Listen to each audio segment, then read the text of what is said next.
Malaking issue at tinatalakay pa rin sa national level ang flood control project ng DPWH sa iba't ibang bahagi ng bansa dahil sa mga nararanasang pagbaha, lalo na nitong mga nagdaang bagyo. Bukod sa DPWH official, dawit din dito ang mga kontraktor at mga mambabatas, senador at congressman. Sa Palawan, una nang sinabi ni Congressman Jose Chavez Alvarez na walang ghost project sa kanyang distrito at kung may makitang araw, agad siyang magre-resign. Sa 3rd District naman, sinabi ni Congressman Hila Costa Jr. na wala ring ghost project at ipinaliwanag nito kung bakit wala niyan sa kanyang panunungkulan. It's fortunately or unfortunately, hindi tayo pinala doon ng karang eleksyon.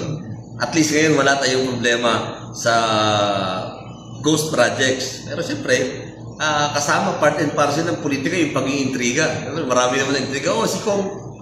Pero sorry po, tayo po ay kongresista noong 18th Congress. That's from 2019 up to 2022.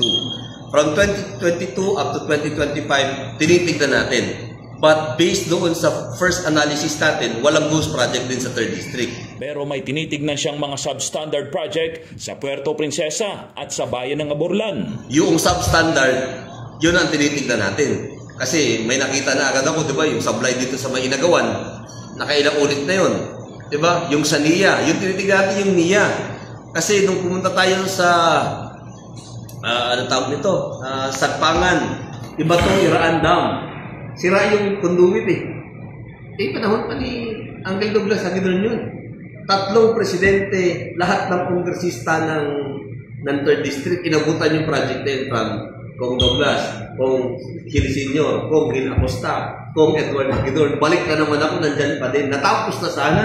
Ang problema, sira na naman. So one. Second is yung Malapio project na nirereklamo din ngayon kasi nga yung daan ng mga kontraktor. Sira na tuloy yung daan ng Jose Rizal sa Aburlan. So isa yan. In terms sa flood control sa Irawan, pinapatignan pa natin kung may bibiyak. Kapag may nabiyak, ipulakay natin yun ba talaga ang binaon. Sayang araw na tinanggal ang pondo para sa flood control dahil nakikita ni Congressman Acosta na ito ang kailangan ng Puerto Princesa sa patuloy na pagbaha na nararanasan. At ang pangangailangan natin is dito, flood control eh. Kailangan talaga eh. Kasi naman i-flood control na naman natin yung ilog. Usually pa naman ang pina-flood control yung ilog na malapit sa tulay. Hindi naman kailangan doon. Kailangan siguro para sa tulay. Pero doon sa mga binabaha, dapat meron talaga. Huwag din daw agad isisi sa mga congressman kung may mga nakikitang ginagawang proyekto dahil DPWH pa rin ang nagdidesisyon kung anong project ang uunahin. Pero minsan ang nasisisi kasi congressman, di ba pag sinabing project ni ganito, si Kong, pero hindi ho, sa totoong buhay, ang project ko ng DPWH, ang malaking porsyento niyan, sila lang di-decide kung saan ilalagay. Nakikita niya rin na kailangang ayusin ang ilog na daluyan ng mga tubig baha. Ang iba kasi dito ay mabababaw na. Payagan lang ng DPWH at ng ating city government na magkaroon ng desilting ang bawat ilog na malalaki. Kasi kung makikita niyo tulay, ang tulay nung araw, apakan mo hanggang tuhod ang tubig.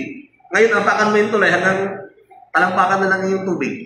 Kasi makapal lang. Sa 2027, inaasahang babalik o mapoponduhan ang flood control dahil ngayon 2026, sa utos ng Pangulo, tinanggal ang budget para dito dahil na rin sa kinakaharap na korupsyon ng bansa. Gerald Gales, Basta Radyo, i-bandera mo.